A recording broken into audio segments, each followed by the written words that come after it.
Boa noite, graça e paz da parte do Senhor Jesus. Sexta-feira, dia 31 de julho de 2020. Em Brasília são 20 horas e 1 minuto. Estamos entrando no ar com mais um programa do Dan Entrevista, como acontece todas as sextas-feiras, às 20 horas, aqui pelo YouTube da UISB e também pelo Facebook do DAM, Departamento de Atividades Ministeriais.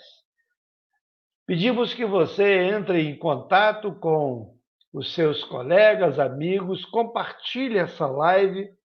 Hoje nós teremos conosco uma visita muito especial, um entrevistado muito especial. Eu tenho certeza que você, que é congregacional, você o conhece bem e eu tenho certeza que você vai gostar. Você já deve ter visto aí a nossa propaganda, o nosso anúncio, e daqui a pouco o nosso convidado estará conosco nessa oportunidade. Eu vou convidar o diretor do DAM, pastor José Carlos Santiago, para que ele possa dar o seu boa noite e logo em seguida ele estará apresentando o nosso convidado dessa noite.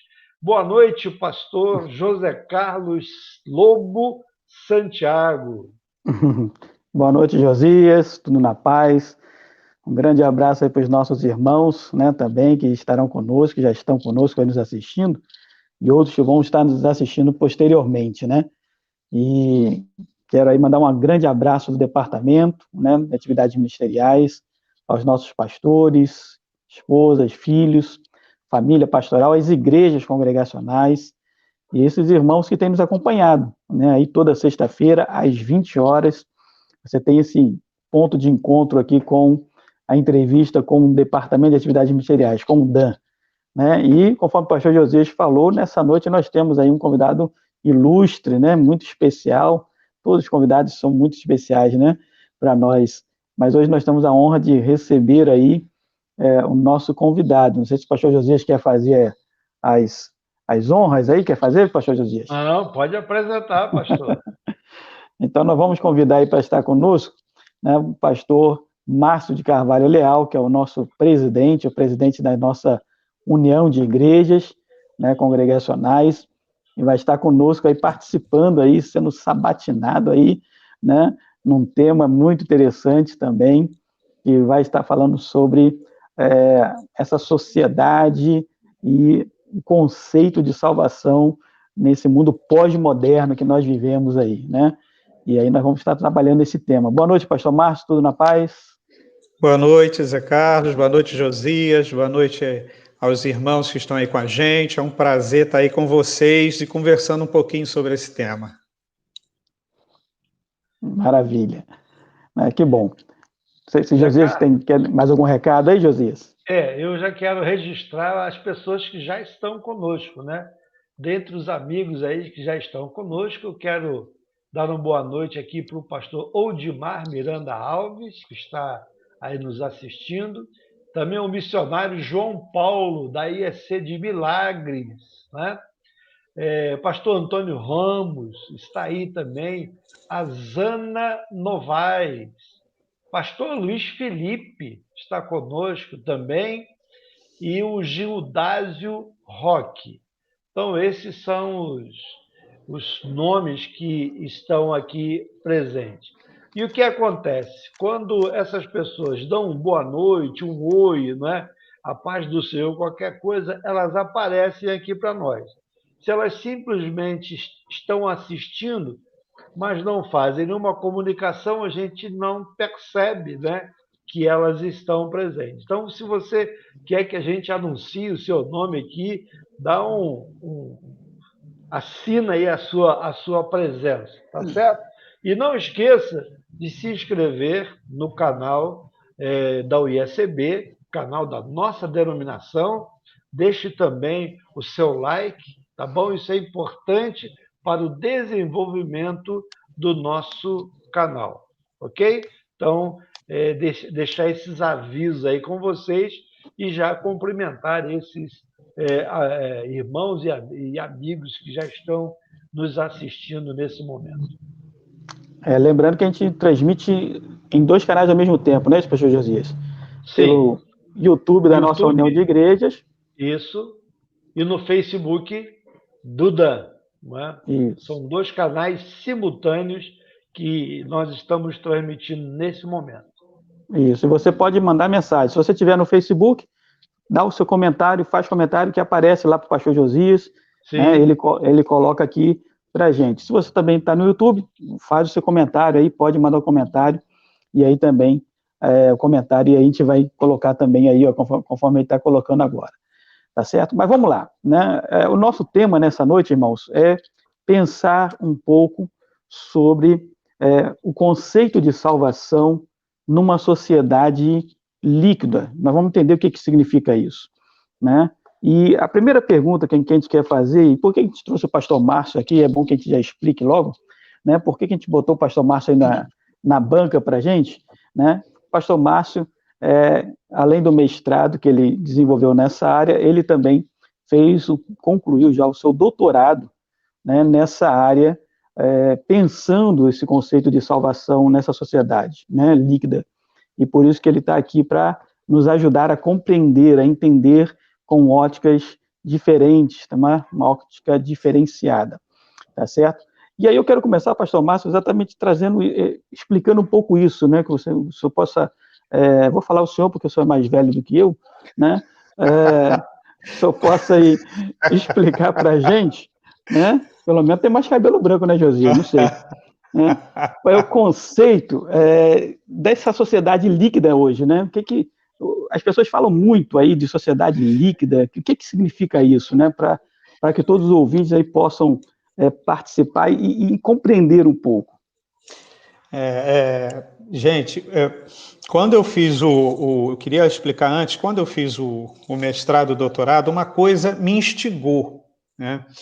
E que foi a observação de algumas pessoas que, embora dissessem que tinham se convertido, né, mas não havia uma mudança real na sua vida, né? Eu fui pregar uma vez, eu não esqueço, eu fui pregar uma vez em Bangu, na igreja de Bangu, e lá eles falaram que tinha uma comunidade ali próximo da igreja de Bangu, que as pessoas ali de uma determinada comunidade haviam se convertido e que, inclusive, tinham expulsado todos daquela comunidade que não fossem evangélicos, né? Porque era uma comunidade evangélica. Inclusive, os traficantes e ladrões daquela comunidade, eles, antes de saírem para traficar e para roubar, eles se reuniam, oravam, pedindo a bênção de Deus sobre aquilo que eles iam fazer, e então praticavam lá os seus ilícitos, a contravenção, a contralei, né? Roubavam, matavam e por aí vai. E, na verdade, isso pinta para a gente um pouco o que, na verdade, é essa sociedade líquida e o que, na verdade, é essa salvação líquida. Para que a gente possa entender isso, a gente precisa perceber as bases na qual a modernidade foi firmada. A modernidade, com sua cultura firmada sobre as bases do racionalismo cartesiano, desenvolve uma visão muito mecanicista do mundo. A crença no progresso e no poder da razão humana para gerar liberdade revelam para a gente essa visão centrada na modernidade. Com a modernidade, você tem pressupostos antigos que são destruídos e outros são erigidos sobre a égide da razão. Diferentemente da modernidade, o contexto atual ele é marcado por um desencantamento que se instala na cultura e que é acompanhado por reações específicas à modernidade.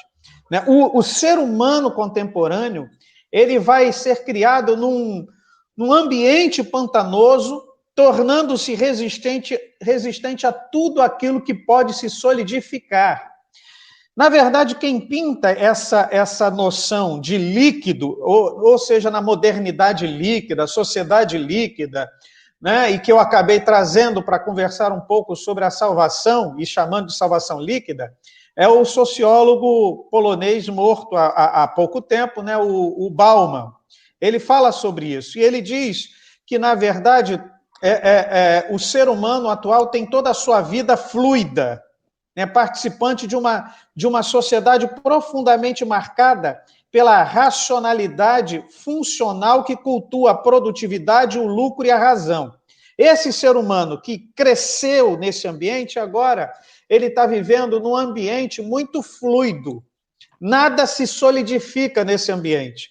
Mas as ideias, elas são muito fluidas, elas são muito passageiras, elas não tomam forma. Assim como o líquido toma a forma do recipiente que o recebe, assim também a sociedade atual, nas suas ideias, na sua cultura, né, não se solidifica, né, não cria raízes, né, e assim tem se desenvolvido. Essa sociedade atual, ela tem algumas características muito claras, gente. Pelo menos 4 características são muito claras e marcantes. Essa sociedade fluida ou líquida é marcada por um consumismo muito grande, né? Não é à toa que tem se dito que os grandes templos dos dias atuais são os shopping centers, né? A sociedade é altamente consumista, e o problema é que, à medida que a sociedade vai se tornando cada vez mais consumista, ela vai também baseando os seus relacionamentos, né, sobre a égide do consumo. E quando ela baseia os seus relacionamentos sobre a égide do consumo, ela acaba coisificando as coisas, as pessoas, e personalizando as coisas, né? Então, as coisas passam a ser mais importantes que as pessoas na sociedade atual. Uma outra característica, e essa coisificação, ela acaba entrando no campo religioso, né? A religião passa a ser coisificada, né? A espiritualidade passa a ser coisificada, a relação com Deus passa a ser coisificada, e mais, passa a ser visto por uma relação de consumo de fato, é mercantilizada, né? Então, Deus é bom enquanto ele pode me dar aquilo que eu peço, né? Se ele não atende aquilo que eu peço, se ele não atende ao meu pedido, alguma coisa tem de errada, ou com Deus, ou com a igreja onde eu estou. Então, eu, né, mudo de igreja, mudo de pastor, né, busco o melhor serviço de atendimento religioso no balcão mercantilista religioso.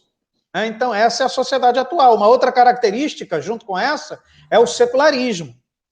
Basta a gente ver, gente, que há 20 anos atrás, 30 anos atrás, quando se aproximava os feriados, né, como, por exemplo, Páscoa, o feriado de Natal, na próprio Natal, a gente buscava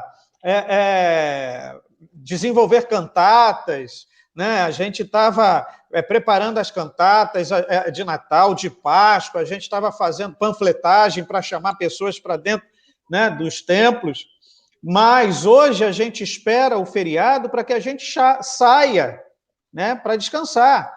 Deixa a igreja de lado, não se preocupa com os compromissos de igreja, com os compromissos, né, da sua comunidade, e espera o seminário, espera o feriado para ir descansar.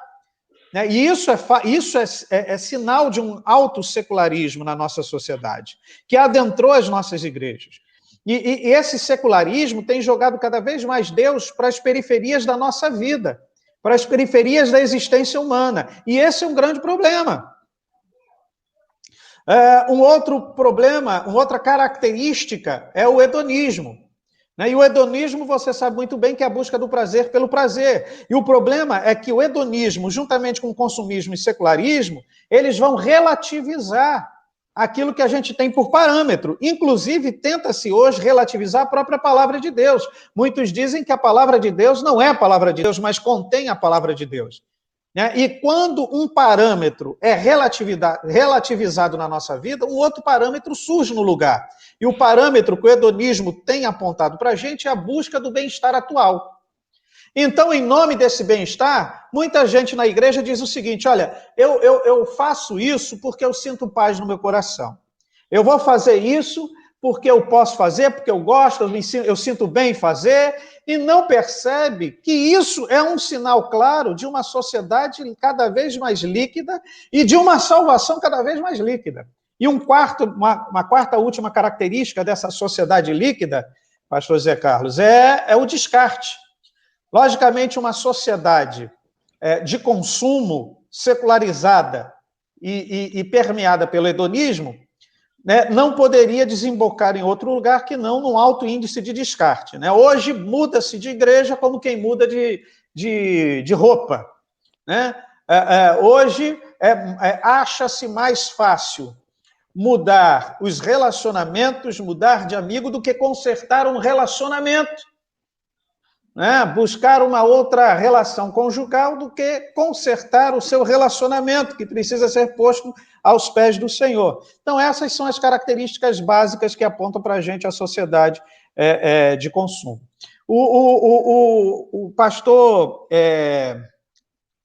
Luiz Felipe, ele disse aí, se não me falha a memória, que eu deveria escrever um livro, né? Eu queria só dizer, Zé, antes de você voltar com a palavra, que esse livro já foi escrito, né? E, na verdade, ele está lá na editora Contextualizar, e o nome é Salvação Líquida, exatamente essa, Salvação Líquida. Beleza. Então, já temos o livro aí, né? Para poder nos ajudar a entender, né, esse conceito aí. E, realmente, o pastor Márcio estava falando sobre isso, essa sociedade que a gente vive, né? Essa sociedade que descarta, né? Por isso, os relacionamentos são líquidos, né? Então, realmente, assim, se torna tudo muito difícil, porque as pessoas não querem mais ter trabalho, as pessoas não querem mais investir, né? Demandar tempo para fazer ou conquistar alguma coisa. Pastor Josias, tem uma outra pergunta aí para ele? Sim, queria colocar aqui para o nosso pastor Márcio, essa segunda pergunta aqui, eu vou colocar na tela para facilitar, né? O que você, Márcio, chama de salvação líquida? Talvez alguém não consiga ainda entender, né, bem o que você chama de salvação líquida. Você poderia explicar agora um pouco melhor para nós? Sim. Como eu falei, eu assumi o conceito de liquidez do Bauman. Né? Como eu falei, o Bauman aponta para a gente uma sociedade que não se coaduna mais com aquilo que é sólido, né? Com pensamentos sólidos, com questões doutrinárias que são sólidas e inquestionáveis para a gente, né? Baseando-se num grande terreno líquido, né? Que não tem a sua forma própria. Assim como o líquido ele toma a forma do recipiente que o recebe, né? Assim é essa sociedade. Né? Uma hora defende uma coisa, uma outra hora aponta outra coisa, não há, né, mais um pensamento sólido e inquestionável para essa sociedade. E eu tomei, então, essa noção de liquidez para falar sobre essa noção de salvação. Veja que Filipenses, no capítulo 2, verso 12, Paulo diz assim para a gente: assim, pois, amados meus, como sempre obedeceste, não só na minha presença, porém muito mais agora na minha ausência, desenvolvei a vossa salvação com temor e tremor. E é interessante a gente perceber aqui que Paulo abre a conclusão do hino soteriológico apresentado nos versos 6 a 11 de Filipenses capítulo 2, fazendo uma aplicação. E essa aplicação é um chamado à obediência. Paulo está dizendo, entre outras verdades nesse texto para a gente, que a soberania de Deus, ela não anula a responsabilidade humana. Deus é soberano, Deus nos chama graciosamente, né? É pela sua graça que nós somos salvos, e isso é inquestionável para nós. Deus quem nos chama, nós não somos salvos por nossos méritos, mas apesar dos nossos deméritos, por conta da graça de Deus, mas essa soberania de Deus não anula a responsabilidade humana. E aqui há pelo menos dois equívocos que a gente precisa desprezar. O primeiro é pensar que a salvação é resultado do esforço humano. E o segundo é pensar que a salvação é uma parceria do homem com Deus. Mas é interessante perceber que Paulo nos orienta o seguinte: desenvolvei a vossa salvação e não trabalhai para a vossa salvação. Ou seja, ninguém pode desenvolver a sua salvação a não ser que Deus já tenha trabalhado nele. Contudo, o fato de Deus nos dar graciosamente a salvação não significa que ficamos passivos nesse processo. A salvação é de Deus e nos é dada por Deus, mas agora nós precisamos desenvolvê-la. Nós precisamos, como Paulo nos orienta, lá em Efésios capítulo 4, verso 1, viver de modo digno da vocação a qual fomos chamados. Então, esse viver de modo digno da vocação a qual fomos chamados apresenta para nós o modelo de salvação que a gente deve viver. Se nós fomos alcançados em Cristo Jesus por sua graça, devemos agora ter o desdobramento dessa graça que nos alcança em Cristo. Nós precisamos ser novas criaturas. As coisas velhas precisam passar na nossa vida. O nosso estilo de vida precisa ser modificado. A nossa conduta precisa ser modificada. E quando isso não acontece, é o que eu chamo de salvação líquida. É essa salvação que não toma forma da palavra de Deus, né? Essa salvação que não toma forma concreta. E tem muita gente assim, se diz salvo, mas não tem mudanças concretas no seu dia a dia. Não tem mudanças concretas na sua vida, né? Não tem mudanças concretas na sua forma de se relacionar com Deus, na sua forma de se relacionar com o outro, na sua forma de se relacionar com o mundo criado e na sua forma de se relacionar consigo mesmo. Então, isso é o que eu chamo, pastor Josias, de salvação líquida. É a ausência de mudança concreta na vida daquele que se diz alcançado pela graça em Cristo Jesus. É interessante, né? É por isso que a igreja brasileira ela cresce muito em número, mas a gente não percebe uma mudança na sociedade. E a gente encontra, então, nessa sua posição, a razão, não é? Porque há muitas conversões que nós poderíamos colocar entre aspas, mas que não são o que seria aquela salvação líquida de realmente transformação de vida, porque essa transformação de vida vai transformar, ou melhor, transformaria a sociedade. E a gente, infelizmente, não vê isso, né? A gente vê o número de crentes aumentando, mas a influência na sociedade não aumenta. Exatamente, eu via isso, Josias, sabe? E eu pensava comigo, não, tem alguma coisa errada aí. Porque se você tem, por exemplo, São Gonçalo, né, que tem o maior índice de evangélicos, se não me falha a memória, da América Latina, do Brasil, da América Latina, e você tem um município carente em todos os aspectos, então tem alguma coisa aí que, ao mesmo tempo que cresce em número de crentes, cresce em número de violência, então isso aponta para a gente alguma coisa equivocada, tem alguma coisa que não está batendo com a salvação que a gente lê na palavra de Deus. São Gonçalo deveria ser um pedacinho do céu. Exatamente. Tanta gente crente lá, nossa, de morar ali devia ser um paraíso, né? Se houvesse esse princípio de transformação verdadeira, né? Exato. É o que Jesus fala, né? É o sal que não está salgando, né? não está fazendo diferença, né? E aí, a palavra é dura, né? Não serve a não ser para ser jogado no chão e pisado pelos homens. Mas, pastor Márcio, o senhor falou aí, fala um pouco no seu livro também, sobre dualismo, né? Esse dualismo está presente aí, né? Nesse pensar dessa sociedade que também gera uma salvação líquida. O que seria esse dualismo aí, para a gente compreender também?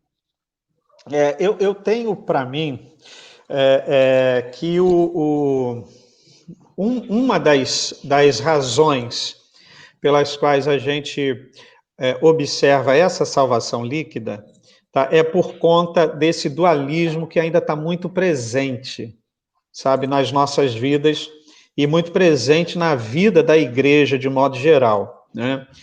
O que é o dualismo, gente? O dualismo é uma visão dicotômica do ser humano, né, que estabelece uma relação de oposição e exclusão com acentuada tendência reducionista. A origem do dualismo é encontrada na Índia e na Pérsia, porém ela possui um sistematizador em Platão, que viveu no IV século antes de Cristo e, portanto, não teve conexão alguma com as perspectivas bíblicas ou com o próprio Cristo, embora muitas vezes a nossa leitura, né, seja da Bíblia, inclusive, seja ou a aplicação da nossa leitura seja uma aplicação dualista. Né? O dualismo platônico, ele exerce ainda hoje uma influência muito grande na compreensão cristã do homem, do mundo e de Deus, infelizmente. E nessa perspectiva existe uma distinção entre o mundo das ideias e o mundo das coisas, né? O mundo material, no mundo material as coisas não passam de, segundo o dualismo, o mundo material não passa de cópia imperfeita do mundo real ou do mundo das ideias. O dualismo platônico vai ser inclusive uma das principais fontes do gnosticismo, que defendia, entre outras ideias, a separação entre espírito e matéria, como também a imortalidade da alma, conceito este que, embora não sendo bíblico, está presente no cristianismo ocidental brasileiro. Nós nos confundimos, inclusive, no que diz respeito à imortalidade da alma. A Bíblia fala sobre ressurreição da carne. Mas veja que nós temos tanta dificuldade por conta desse dualismo presente, né? Nós temos tanta dificuldade em falarmos em ressurreição da carne, porque carne para nós soa de forma pejorativa, né? Nós temos talvez problemas com a corporalidade. Por exemplo, Platão via o corpo como o cárcere da alma, né? O corpo pertencendo ao reino, que é um esboço, um reino material, e a alma ao mundo eterno, ao mundo divino. A mesma coisa que defendia o gnosticismo. Nós ainda separamos hoje questões entre profano e sagrado. Né? Há algum tempo atrás, por exemplo, não se podia jogar bola. O José Carlos lembra muito bem disso. No tempo que crente não podia jogar bola. Eu não peguei esse tempo porque eu sou bem mais novo que o José Carlos. Mas há pouco tempo a gente não podia jogar bola. Porque bola era algo profano, né? E dentro da igreja é algo sagrado. A gente passou a viver num dualismo tão grande que a gente trouxe o sagrado apenas para dentro do templo. E se esquece que nós somos o templo do Espírito. Nós somos a igreja de Cristo. Né? Essa espiritualidade, a espiritualidade, na verdade, permeia todos os nossos atos. Toda a nossa vida é permeada pela nossa espiritualidade. A forma com que a gente lida com o outro é reflexo da nossa espiritualidade. A forma com que a gente brinca com o outro é reflexo da nossa espiritualidade. Não tem como a gente dissociar, né? Eu sou espiritual apenas quando eu entro no templo para cultuar. Aliás, dizer que a gente entra na igreja é até um tanto quanto que equívoco, porque nós é que somos a igreja. A igreja de Cristo se faz presente quando o corpo de Cristo está ali reunido, formando a igreja. Nós entramos no templo como igreja de Cristo, para cultuar a Deus. Então, nós temos ainda hoje muito presente um dualismo entre profano e sagrado. Achamos que tudo que, às vezes achamos, ou corremos o risco de achar que tudo que está fora da igreja é profano. E não é bem assim. Não é bem assim. E às vezes a gente acha que tudo que está dentro do templo é sagrado. E a gente sabe que também não é bem assim. Nem sempre tudo que está dentro do templo, inclusive pessoas, vivem de forma sagrada ou consagrada ao Senhor.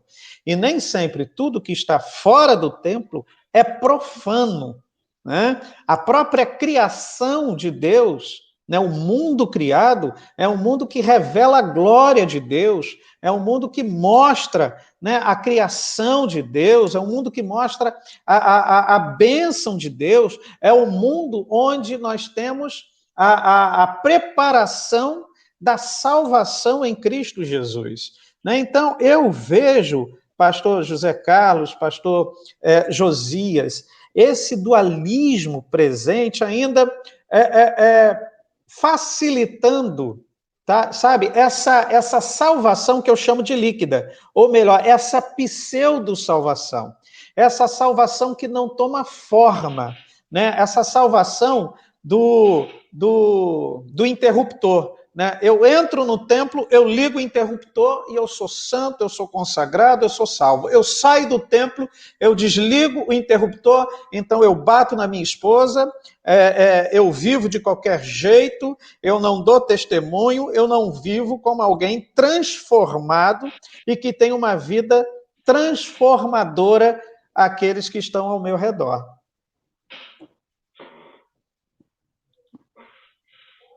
É verdade, né? E isso é o reflexo, né? Que a gente vê que há um ditado que diz que uma imagem vale mais do que 1000 palavras, né? Então, na verdade, quando nós somos testemunhas de Cristo, né? Nós não precisamos muito nem de pregar, né? A nossa vida é que tem que falar por nós, né? Se necessário, use palavras, mas é o nosso viver. E na igreja eu falo muito um conceito que as pessoas têm, né? Que diz assim, aquele crente Gabriela, né, que diz assim, olha, eu nasci assim, eu sou assim, eu vou morrer assim, ou seja, não há transformação, né, não há mudança, né, e se não há mudança, não há transformação, como que vai acontecer? E esse dualismo, né, de pensar o homem separado, né, quer dizer, quando você está no trabalho, você não é espiritual, você não é crente, não é servo de Deus, Exato. né? Eu não gosto muito, pastor Márcio, dessa palavra do secular, né? Não, o secular, né? Esse termo surge exatamente para diferenciar, né? O sagrado do secular. Não, isso aqui é secular, isso aqui é sagrado. O que é secular e o que é sagrado? Num homem que é integral, né? Num homem que é um ser só, né? Então, realmente, fica difícil, né? Não existe isso, né? Tem um teólogo, Zé Carlos, eu esqueci quem foi que disse, não sei se foi o Gruden, não lembro, que ele diz o seguinte, olha, corpo sem alma é defunto, alma sem corpo é fantasma. Então o ser humano só é ser humano quando há uma integração, né, entre corpo e alma. E a gente fica nesse dualismo, né, dissociando uma coisa que não deve acontecer. Né? Nós somos um ser humano apenas como somos um corpo dotado de alma. Né? Então, essa espiritualidade que a gente vive no dia a dia, no cotidiano da vida. Né? E a gente não pode permitir que esse dualismo faça parte. Por exemplo, eu não sei se vocês pegaram, acho que vocês também pegaram essa época, né? Que você entrava no templo, era uma coisa tão sagrada que nem todo mundo podia subir ao púlpito, porque ali era quase como que o santo dos santos. Uhum. Você subir no púlpito só com a autorização expressa do pastor. Você tocar no púlpito era quase que um pecado mortal, né? Porque a gente acabava sacralizando aquilo que não é sagrado. Ali no culto, aquele espaço está sendo utilizado, né, para a pregação do evangelho, mas a gente podia usar o espaço, por exemplo, debaixo de uma mangueira para a pregação do evangelho, e aquele espaço seria tão sagrado quanto o espaço que nós temos hoje como igreja, que a gente, né, o templo, A gente pode utilizar um barco, como Jesus utilizou de um barco várias vezes para a pregação do evangelho, e ali passou a ser um lugar sagrado, enquanto ali estava sendo proferida a palavra de Deus, né? Agora, hoje, no prédio que recebe a igreja, que nós chamamos de templo, qual o problema, por exemplo, de nós oferecermos o auditório hoje para a comunidade ter alguma reunião? Na igreja lá em Caraí, eu busquei os condomínios, nós temos 3 condomínios, um de cada lado da igreja e um na frente. Nesses tempos de pandemia, que precisa haver o distanciamento social, né, eu fui àqueles síndicos e ofereci o auditório, né, do templo, para que eles pudessem ter ali as suas reuniões de condomínio. Assim, eu estou colocando a igreja a serviço deles. Eu estou entrando na vida daquele povo, eu estou mostrando que a igreja é um local, é um espaço que está a serviço deles, e estou, de certa forma, trazendo a simpatia daquele povo para dentro da igreja. Sabe? Então, qual o problema? Aquele espaço deixou de ser sagrado, porque a gente vai ser utilizado, pode ser utilizado para uma reunião de condomínio? Sabe? A gente precisa desassociar essa questão de profano e sagrado. Nós somos sagrados, porque somos templos do Espírito Santo de Deus. Então, a forma com que a gente se relaciona um com o outro, a forma com que a gente fala um do outro, a forma com que a gente trata um ao outro, ela precisa ser tão prezada quanto o cuidado que a gente tem, então, com o espaço que recebe a Igreja de Cristo. Entende? Isso precisa ficar muito claro para a gente, né? Inclusive, pelas leis normais, né, a igreja ela é de utilidade pública. Exato. Né?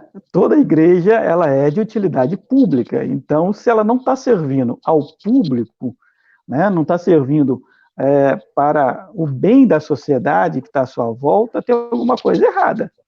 Né? Ela não deveria nem ter esse título de utilidade pública.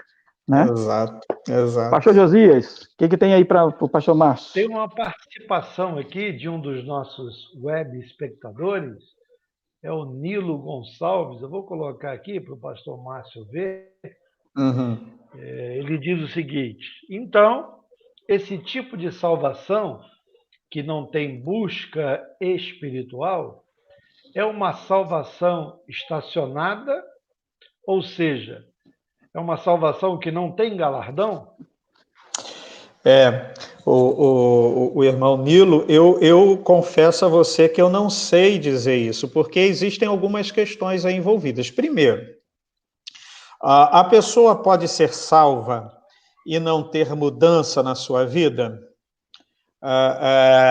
Eu creio, Márcio, né, eu creio que quando nós somos alcançados pela graça transformadora em Cristo Jesus, nós temos a nossa vida alterada, nós temos a nossa vida modificada.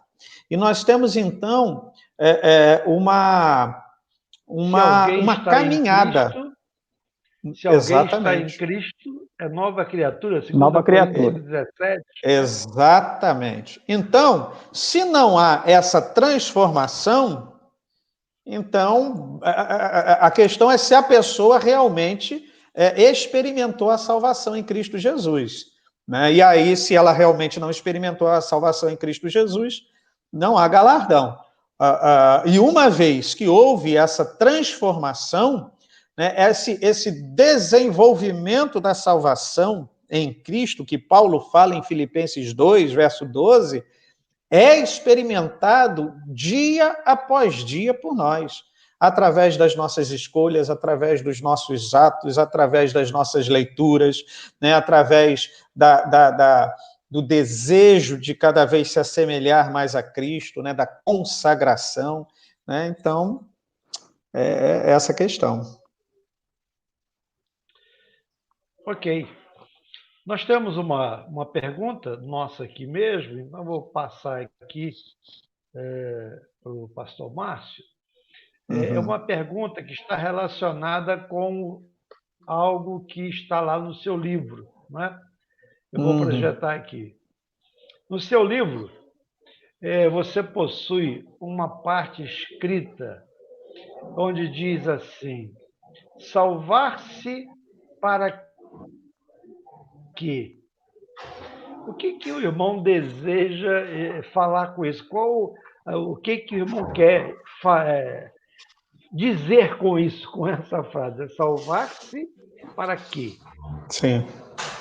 Pois essa salvação líquida, ela acaba gerando a gente uma vida muito omissa, né, diante da ação transformadora no mundo. Primeiro, eu creio que nós, reformados, entendemos que nós somos salvos para glorificar a Deus, né? Nós somos salvos para a glorificação do nome do Senhor. Mas nós também somos salvos, o crente em Cristo, ele não pode viver uma vida de omissão, né? Não pode, a gente não pode aceitar o fato de sermos salvos para alimentarmos uma expectativa solitária, individualizadora, que muitas das vezes nos leva até mesmo a um desejo de escapar do mundo, né, de escapar da matéria, esperando o porvir, né, esperando a morte para que a gente possa experimentar o céu. Né? Então, muita gente diz, olha, esse mundo não tem nada de bom, esse mundo é péssimo, esse mundo é horrível, esse mundo é ruim, né? Não há nada de bom aqui, e eu quero sair desse mundo e entrar na glória do Pai, e entrar no céu. Então vem a pergunta, olha, salvar-se então para quê? Se a nossa expectativa é o porvir, tudo bem que o porvir será extraordinariamente mais excelente do que a gente pode imaginar. Só o fato de estarmos com o Senhor, né, e estarmos ali com Ele, glorificando eternamente, isso é extraordinariamente maior do que a nossa capacidade, né, de racionalização. Pode chegar. Mas esse mundo também é reflexo, é palco da salvação em Cristo. Esse mundo é reflexo da glória de Deus. Esse mundo é lugar de encontro com o Senhor. Esse mundo é lugar de encontro com o próximo. E esse mundo precisa ser palco da ação transformadora em Cristo Jesus. Então, eu entendo também que nós somos salvos para assumirmos a nossa responsabilidade como agentes do reino de Deus, em meio a um mundo tão carente, a um mundo tão doente, a um mundo tão enfermo e carente dessa graça poderosa do Senhor. Então, os crentes afetados pela salvação em Cristo, eles precisam entender o grande chamado divino para a inserção transformadora no mundo e na sociedade. Sabe, nós precisamos combater não apenas o pecado, mas o pecado estrutural. Nós precisamos pregar a palavra, mas não apenas pregar a palavra nesse mundo, viver a palavra nesse mundo com ações generosas, com ações de amor em Cristo Jesus, ações que transformem a sociedade ao nosso redor. Então, é isso que eu chamo, é isso que eu quero dizer quando eu falo em salvar-se para quê. Entende?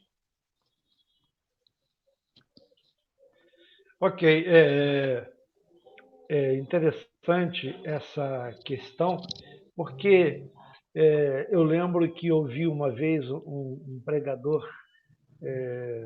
falando sobre isso. Há pessoas que querem se salvar apenas do inferno. Exato. Elas querem ser salvas para não ir para o inferno, mas elas não entendem que elas têm um ministério aqui enquanto elas estiverem aqui. Né? Há um propósito de Deus na salvação dela, não simplesmente tirar a gente do inferno. Né?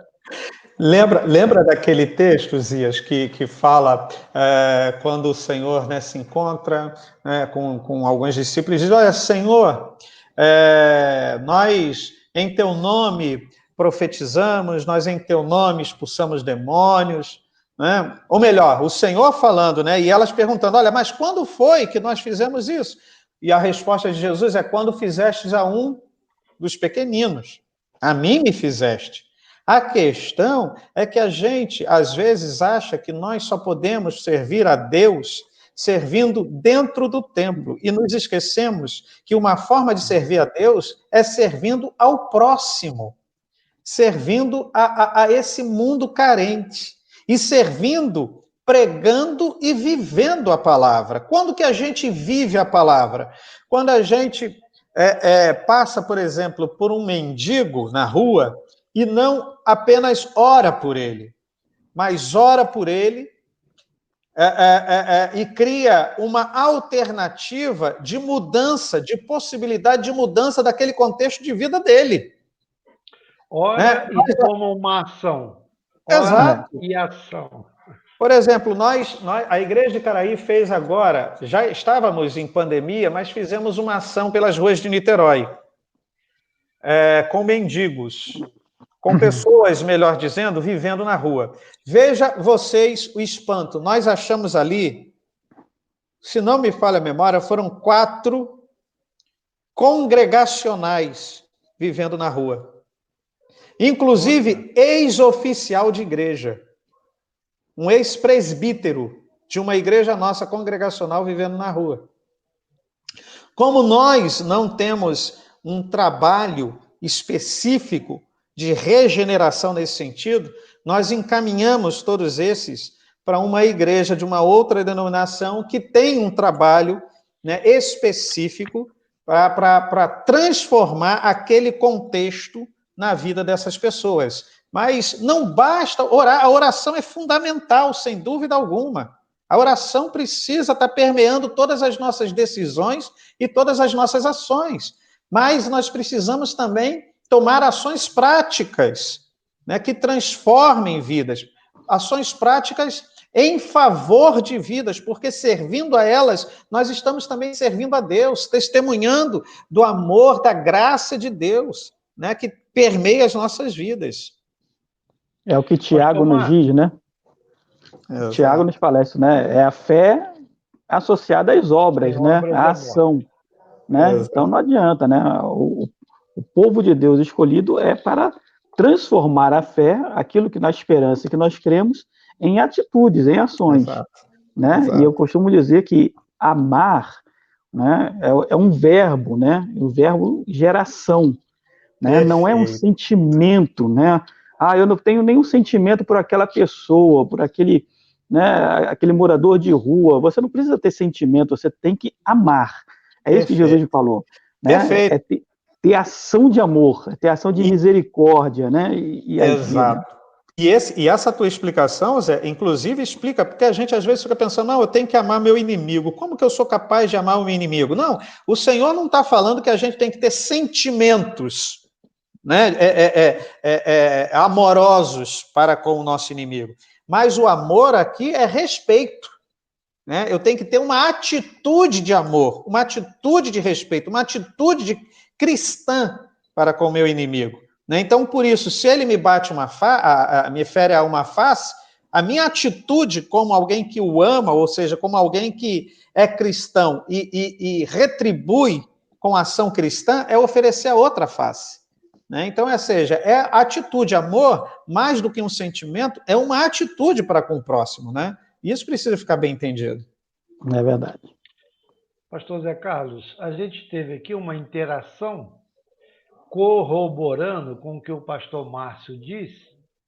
O Leandro Serenado, ele disse aí é ser de Recanto do Bagaça, abriga a comunidade no tempo de enchentes.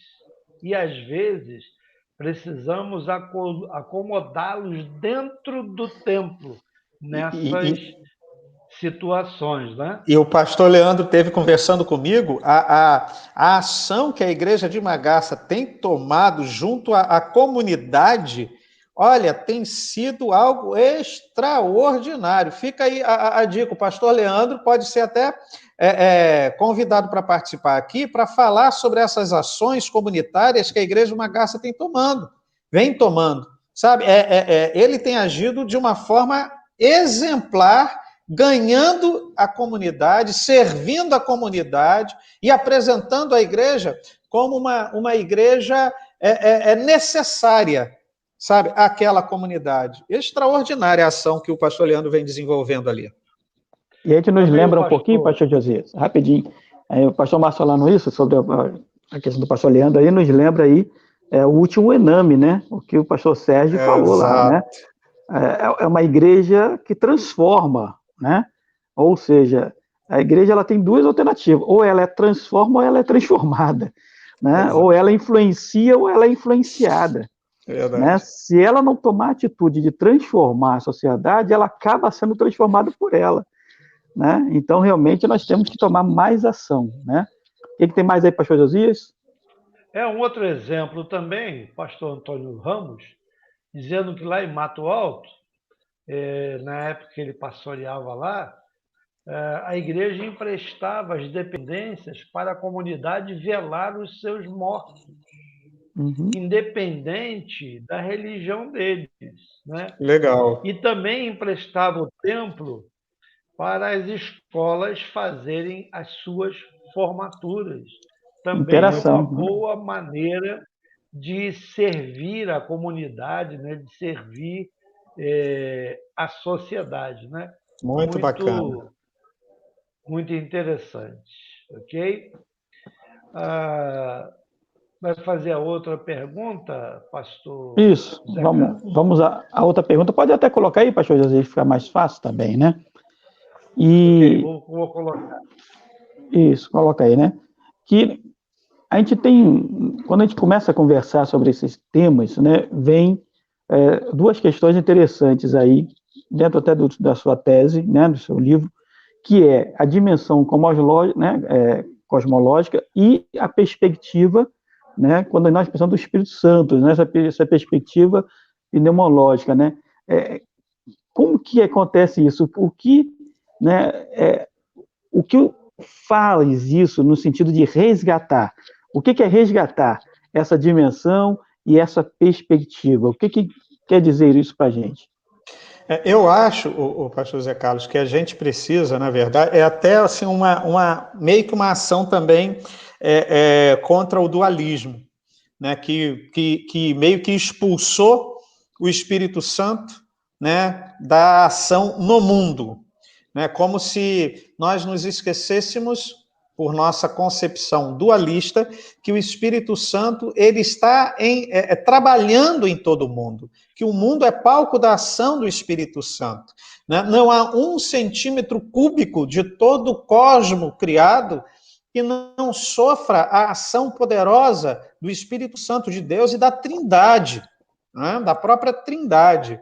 Né? Mas nós olhamos para o mundo de forma muito pejorativa e achamos que a perspectiva da salvação é apenas a salvação do ser humano. E nos esquecemos que há uma dimensão cosmológica na salvação. Cristo, ele veio restaurar todas as coisas, né? E assim eu entendo que há necessidade de resgatar uma dimensão cosmológica numa perspectiva pneumatológica. Ou seja, é impossível a gente pensar na criação sem a ação, sem a presença poderosa do Espírito Santo de Deus. Quando voltamos nossa atenção para o começo da criação, já pensamos na ação criadora do Espírito Santo, lá em Gênesis 1. Deus Pai cria pelas forças e energia de seu Espírito. Ou seja, sem o Espírito de Deus, a criação deixaria de existir, se dissiparia. Né? E eu vejo que a crise ecológica atual é consequência da negação do Espírito em sua atuação vivificadora no mundo. Por isso que eu digo que faz urgente resgatar essa dimensão cosmológica numa perspectiva pneumatológica. Muitas das vezes a gente está dentro da igreja e a gente começa a pensar assim, eu tenho que preservar a natureza. Mas por que eu tenho que preservar a natureza, se tudo vai de mal a pior? Por que eu tenho que preservar a natureza se eu vou ser retirado desse mundo? Por que eu tenho que preservar a natureza, né? Se a gente já começa a viver os sinais do fim dos tempos, né? E a gente acaba desassociando a presença poderosa do Espírito Santo do mundo, né? É o Espírito Santo quem renova o mundo e quem transforma o mundo. E o transforma num mundo de Deus. Ou seja, transforma o mundo na morada de Deus. É o Espírito Santo quem nos convence do pecado, da justiça e do juízo. É o Espírito Santo quem está trabalhando, criando. É a força criadora. É através do Espírito Santo que o Senhor vai transformando a sua criação em sua casa. No palco onde se dá a criação, no palco onde se dá a salvação em Cristo Jesus. Né? A percepção de que a criação é um evento trinitário também modifica a nossa relação com o cosmos e com a nossa compreensão sobre a salvação. A salvação em Cristo, a redenção de todas as coisas, a ação de toda a Trindade é uma prova que a superação da visão antropológica e dualista, que é derramada ainda hoje, inclusive nos bancos dos nossos seminários, é uma necessidade urgente. Do contrário, a salvação torna-se sem forma, vazia e sem função histórica, gente.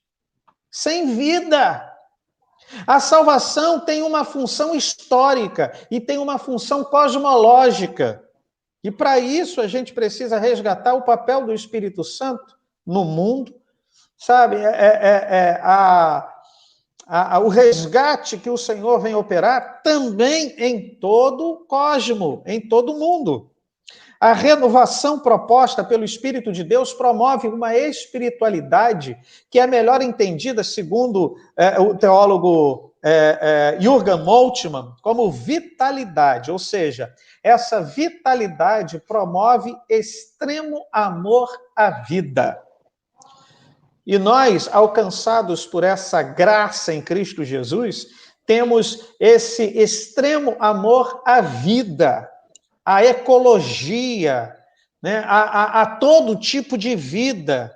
Entendemos a ação do Espírito Santo na preservação da vida, na transformação do mundo, que é a criação de Deus para o palco da salvação em Cristo Jesus e criação pela ação do próprio Espírito vitalizador, pelo Espírito de Deus.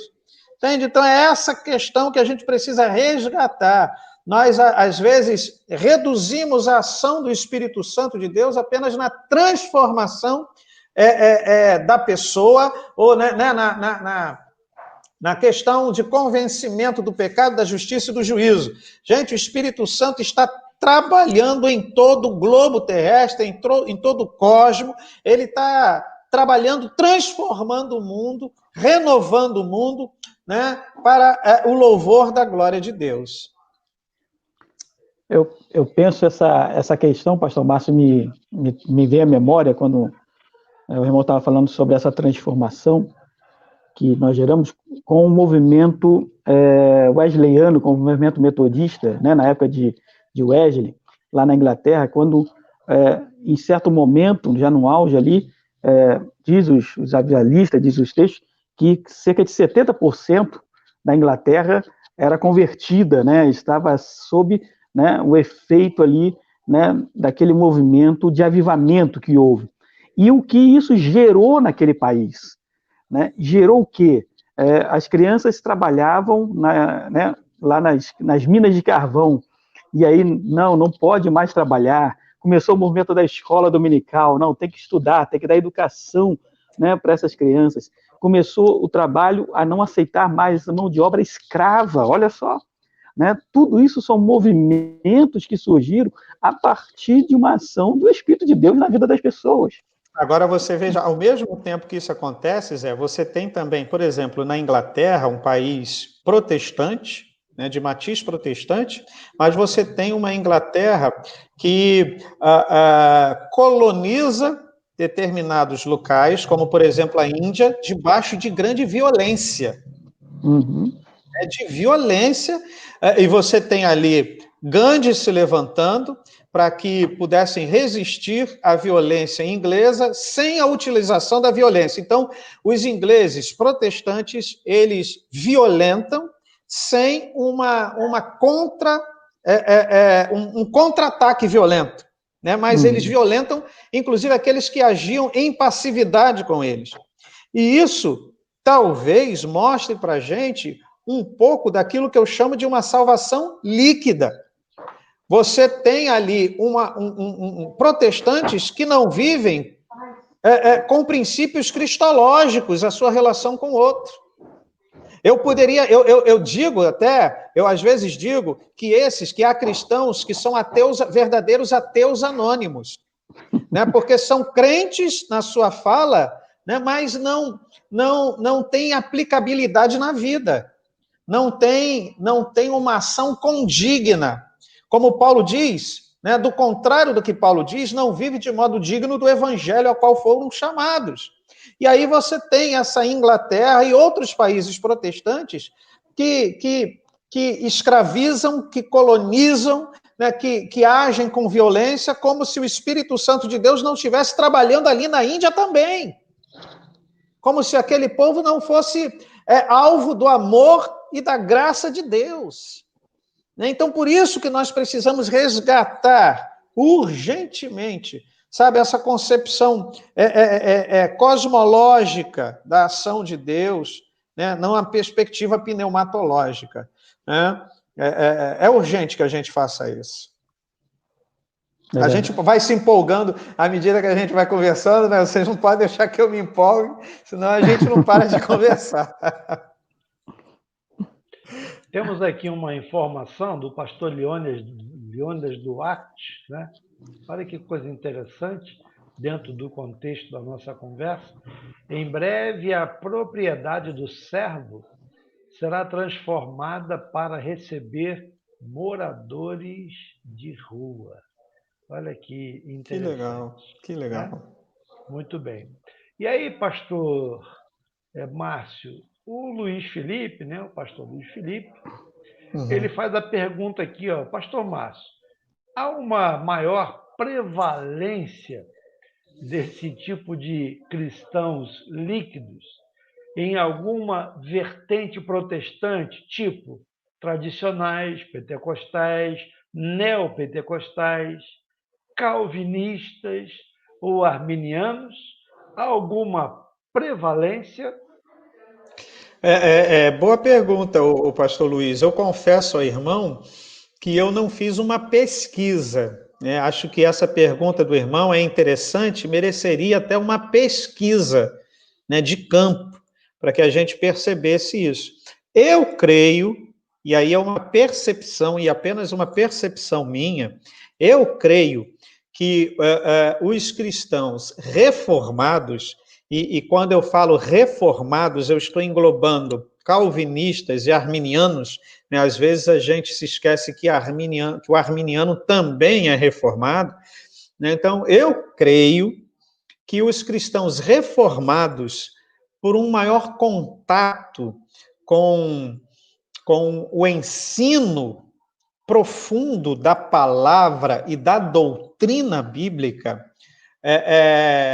estejam mais longe disso que eu chamo de salvação líquida, glória a Deus, né?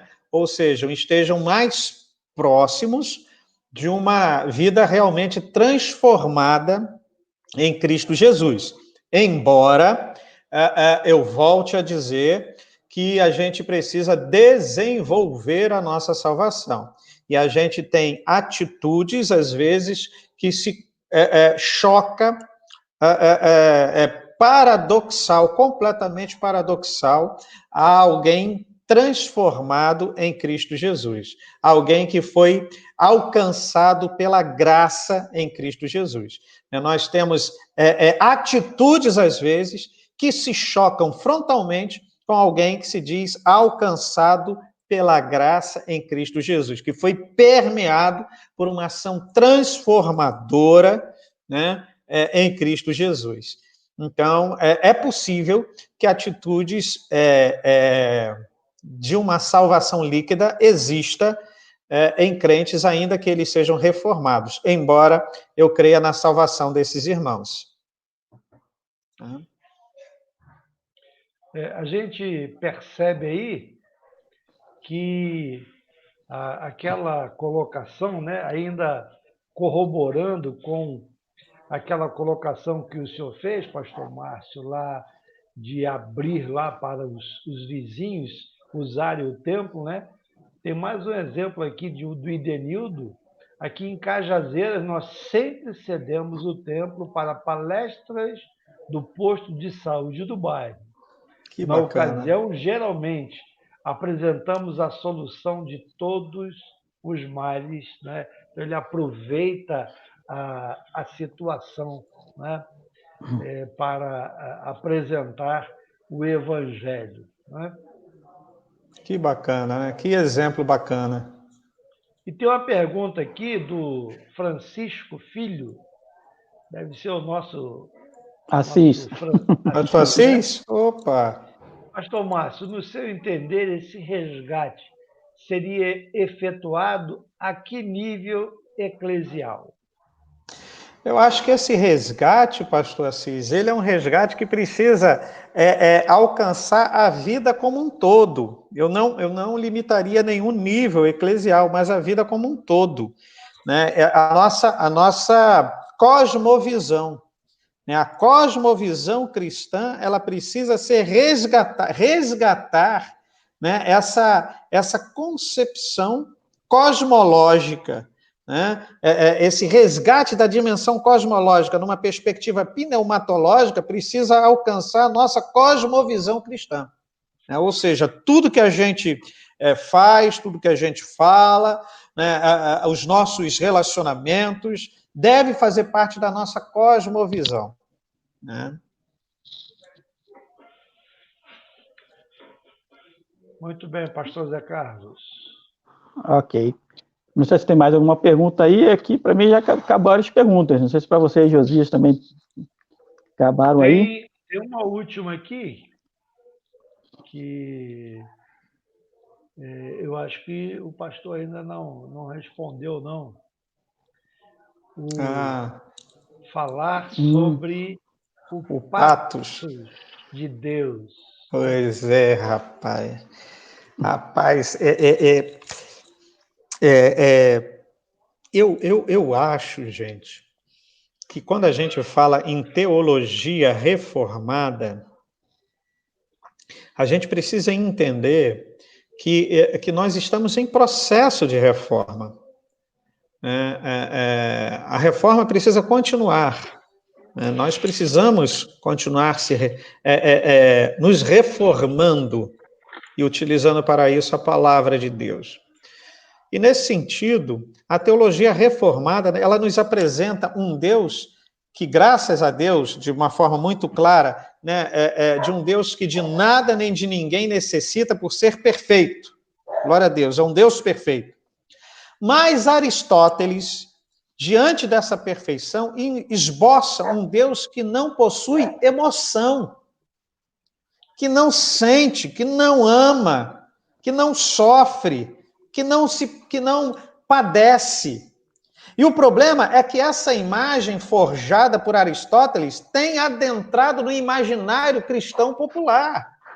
Nos esquecemos da reforma e dos ensinamentos da reforma, e cada vez mais vamos recebendo informações da filosofia grega. E essa filosofia grega passa a fazer parte da lente pela qual a gente lê a Bíblia. E isso causa sérios problemas para a gente. Porque a gente pensar num Deus impassível é um problema, porque a gente passa a ser forjado conforme o Deus que a gente crê. Se a gente pensa num Deus amoroso, nós nos tornamos amorosos. Basta ver que nós precisamos ser pequenos cristos. E o exemplo que Cristo nos deixa fala para a gente o que a gente deve ser como ser humano. Então, o ser humano forjado por uma teologia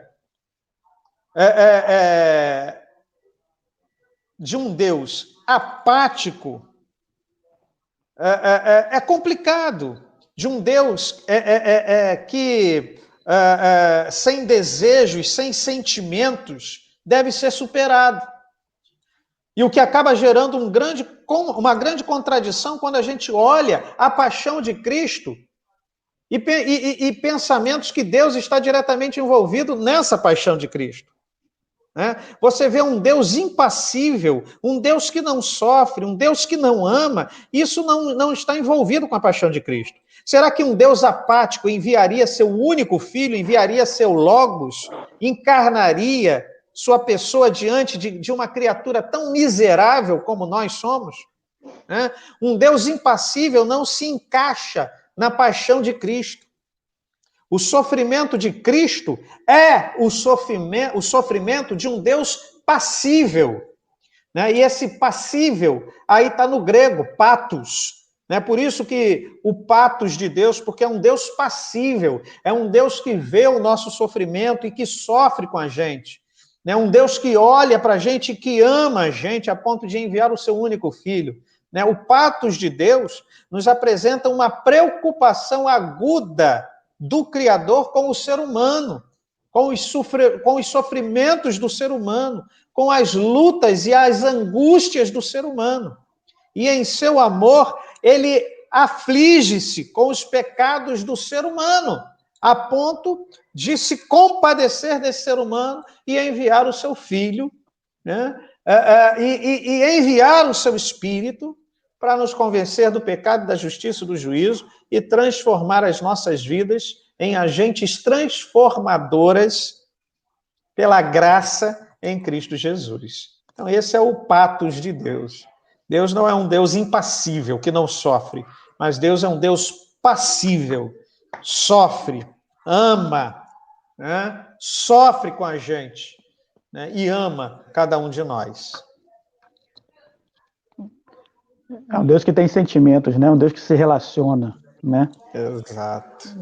E prova disso é Jesus Cristo, né? Quando Jesus vem e chora, né, diante de Jerusalém, e chora quando Lázaro está morto, né? Exato, Zé. E se ira, né, quando entra no templo e está lá aquela bagunça. Não, né? E é interessante que, embora a gente tenha isso muito claro na nossa cabeça, né? A paixão de Cristo e tudo isso, às vezes as pessoas confundem e acham que, né, se esquecem por um momento de que Deus é esse Deus. É esse Deus que chora por nós, é esse Deus que lamenta por nós, é esse Deus que se ira, né? É esse Deus que olha a nossa condição miserável, né, e se compadece também com ela, né? Achando que Deus está lá sentado no seu alto e sublime trono, sem pensar, sem sofrer, sem... Não, Deus está sofrendo com a gente, está amando a gente dia após dia. Paulo vai dizer que a gente não deve entristecer o espírito, né? Olha, né? Exato. Então são sentimentos, né? Um Deus que tem sentimentos e que se relaciona. Na verdade, quando nós somos feitos à imagem e semelhança de Deus, né? Imagem corporal e semelhança é dotado de emoções, de entendimento, né? O que nos difere das demais criações de Deus? Né? Por que nós não somos um fruto de uma evolução de um chimpanzé? Né? Por que nós não somos? Porque nós somos feitos, trazemos em nós, né, essa semelhança de Deus, né, que o chimpanzé não tem. Né? Então nós já recebemos, né, dotados de emoções, de sabedoria, de inteligência, de relacionamento, de linguagem, né, de tudo isso que a demais criação não recebeu. Né, porque não foram feitos à semelhança de Deus. Né? Exatamente.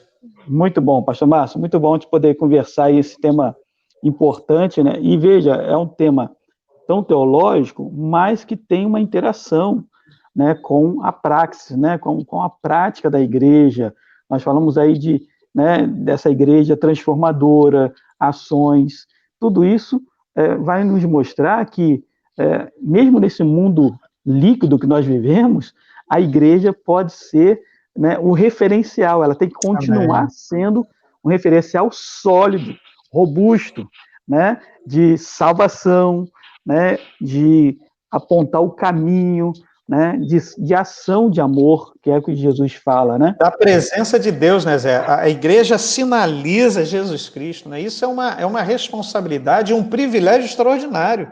É A verdade. gente é o sinal do Filho de Deus, né? Nós somos o sinal de Jesus Cristo, do Deus encarnado. Isso é extraordinário. Maravilhoso. Pastor Josias, tem mais alguma pergunta? Senão a gente pode caminhar para o fim aí. Ok. Pastor Márcio, né, o senhor vai dar aí as considerações finais, depois a gente vai dar alguns anúncios, mas eu queria aproveitar, nas suas considerações finais, que o senhor já falasse para a gente aí sobre o aniversário, né, do congregacionalismo, como que vai ser, né, o que vai acontecer nesse tempo de pandemia aí, né? A gente vai reunir aí 10 mil congregacionais, e aí esse encontro, essa comemoração, né, dos congregacionais nesse ano. Amém. Primeiro eu quero mais uma vez agradecer a você, José Carlos, a você, pastor Josias, né, aos irmãos que estiveram aí com a gente, né, aqueles que contribuíram de alguma forma, fizeram perguntas e por aí vai. Né, dizer mais uma vez que o meu livro está lá na editora Contextualizar, né, e o título é Salvação Líquida, né, ele já está ali já há algum tempo, né, a gente já escreveu há algum tempo, e louvar a Deus por esse tempo aqui com vocês. E convidar vocês para o dia 19 de agosto. Né? Gente, dia 19 de agosto é um dia histórico para o congregacionalismo brasileiro. Né? Nós comemoramos 165 anos de congregacionalismo brasileiro. Infelizmente, não poderemos estar fisicamente juntos, mas eu convido você desde já, cada pastor, cada presidente de associação, cada irmão que possa divulgar por todos os meios possíveis, tá, que nós estaremos comemorando os 165 anos de congregacionalismo brasileiro através de uma live que faremos lá na Igreja Pernambucana, tá bom? Comemorando essa data tão importante, louvando a Deus por essa data tão importante. Na ocasião, o pastor Aurivan estará trazendo a palavra para a gente, estará ministrando a palavra conosco, agradecendo a Deus por esses 165 anos. Estaremos ali resgatando um pouco da nossa história, então vai ser um tempo muito prazeroso, um tempo muito bacana, de louvor e de gratidão ao Senhor. Eu convido você a participar na quarta-feira, dia 19 de agosto, a partir das 19 horas. Tá bom? Estaremos ali comemorando os 165 anos de congregacionalismo brasileiro. Eu conto aí com a presença de vocês. Ok, então, reforçando aí, pastor Josias, né? Dia 19 é uma quarta-feira, então nós vamos comemorar exatamente no dia, né? Que nós comemoramos 165 anos. 19, quarta-feira, às 19 horas, através do YouTube da UISB. Tá certo? Então, vamos aí, todo mundo está conectado aí, todos os congregacionais aí, celebrando, participando aí dessas comemorações. Ok, pastor Márcio, nós queremos agradecer aí a sua presença, eu sei que o senhor está aí em viagem aí, eu acho que é Miami, não? Onde que o senhor está aí, não? Estou em Cabo Frio. Está em Cabo Frio, é a Miami brasileira, né? Não tem problema, não. Aproveitando o finalzinho das férias escolares aí, né? Graças a Deus. Mas a gente quer agradecer aí, né, esse momento para estar conosco, né? Que Deus esteja abençoando a sua vida, se fortalecendo, né, a Gabriele, também as crianças aí, nas meninas, né? Crianças não, né? São adolescentes. Pois né? Mas que Deus esteja aí fortalecendo, a igreja de Caraí também, que Deus esteja dando aí sempre força e entendimento, né? Sabedoria, né? Para continuar aí como presidente da nossa nação e conduzir, né? Junto com a diretoria atual aí, os projetos ousados que temos para frente aí, né? Que Deus te abençoe. Obrigado mais uma vez, Deus abençoe vocês aí. Deus abençoe a todos. Amém. Pastor Josias, eu tenho algumas coisas aqui para falar. Eu não sei, você viu aí o teu WhatsApp que eu mandei? Não sei Eu se vou você consegue. tentar aqui colocar, deixa eu ver se vai dar certo. Tá, vamos lá. Antes de colocar essa compartilhação de tela, irmãos, vocês que estão conosco, semana que vem, na próxima sexta-feira, nós estamos com uma agenda aí já com alguns temas muito interessantes, irmãos. Na próxima sexta-feira, nós estaremos recebendo aí a psicóloga Ruth, nossa irmã Ruth Maria, psicóloga, e ela vai estar falando, o nosso tema de sexta-feira que vem é sobre relacionamentos abusivos. Então, nós vamos abordar esse assunto e nós vamos ver aí que nós temos relacionamentos abusivos não só dentro da família, mas às vezes no contexto de igreja, no contexto de trabalho, né, e em outros ambientes. Então, na sexta-feira que vem, 20 horas, aqui na Entrevista com Dan, nossa irmã psicóloga Ruth Maria, esposa do pastor Aguinaldo, né, vai estar conosco aqui compartilhando esse tema, né? Quero já deixar você convidado. Eu já vou até te adiantar algumas agendas aqui. Na outra sexta, pastor Josias, nós vamos estar recebendo aí nosso irmão presbítero Getro Damasceno, também psicólogo, grande homem de Deus, e ele vai falar um pouco para nós sobre a síndrome de burnout, né, nos pastores, né? E ele defendeu a sua tese, né, aí sobre esse assunto. É um cara que estudou bastante, tem aprofundado nessa área, e é uma realidade aí a síndrome de burnout dos pastores, né? Então nós vamos estar trabalhando esse tema também, tá bom? Então pelo menos essas próximas 2 semanas nós já temos aí os temas para os irmãos já divulgarem e já estarem aí conosco. Outra questão que a gente quer também já falar para os irmãos é o seguinte: nós estamos numa parceria, o Dan está numa parceria através do nosso setor de ensino, que uma das finalidades do setor de ensino, além da prova, do exame nacional, é promover cursos, promover crescimento, né, e conhecimento para os pastores. Nós fechamos uma parceria com o pastor Elvis, que é o diretor do nosso seminário da Pedra de Guaratiba, e o Seminário da Pedra está oferecendo um curso que, não sei se o pastor... Isso, o pastor José pode botar aí? Tenta compartilhar aí, pastor.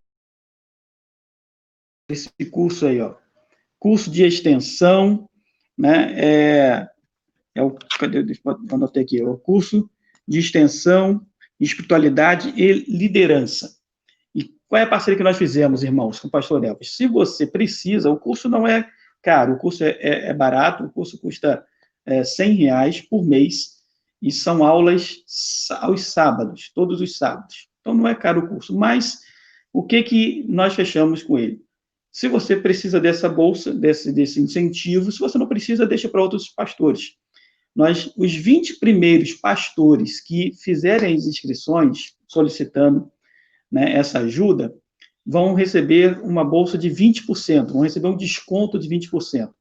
O Dan vai subsidiar o restante, esses outros 20%. Então, os 20 primeiros, não dá para a gente fazer isso com os 800 pastores, mas os 20 primeiros pastores que se inscreverem, fizerem a sua inscrição e colocar lá na inscrição, olha, a bolsa que o Dan está dando aí, de desconto de 20%, o pastor Elvis está lá computando, os 20 primeiros vão receber, então é por ordem de chegada, não tem jeito, né?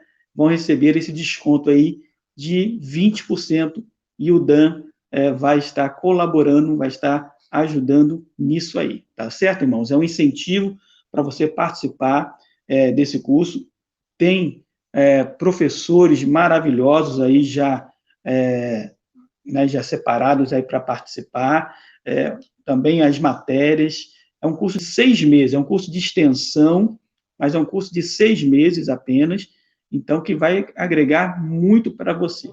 Tá bom, queridos? Então, tá aí essa promoção aí do Dan, essa parceria do Dan com o nosso seminário da Pedra de Guaratiba. Então, nós ajudamos o seminário na sua revitalização e também estamos aí nos beneficiando nos pastores também. Tá certo, pastor Josias? Eu acho que é uma boa, não é isso? Opa, com certeza. O Dan sempre trazendo, né, oportunidade aí para os pastores congregacionais. Então você fica ligado aí no nosso canal aqui da USB. Temos o nosso canal do YouTube também, do Dan. Por exemplo, essa conversa hoje, essa entrevista com o pastor Márcio, a gente vai subir para o canal do Dan, né? E a gente sempre faz uma reprise, né? E essa reprise amanhã é sábado, por volta das 15 horas, essa entrevista vai ser passada novamente, tá bom? E além temos também o Facebook do Dan. Então, fique ligado, porque o Dan, né, o pastor Zé Carlos, tem procurado trazer, né, assuntos interessantes, cursos, né? E tem outros ainda que o pastor Zé Carlos já conversou lá junto com o conselho, né, de cursos que o Dan está querendo apresentar aí para os pastores e secretários regionais, etc. Então, fica ligado aí, né? Fica ligado nos canais de informações do Dan. E também tem aquele outro canal de informação, fugiu o nome agora, pastor? Prover? O Prover Isso, também, né? exatamente. Não Prover, aí a gente está fazendo uma força-tarefa de cadastramento.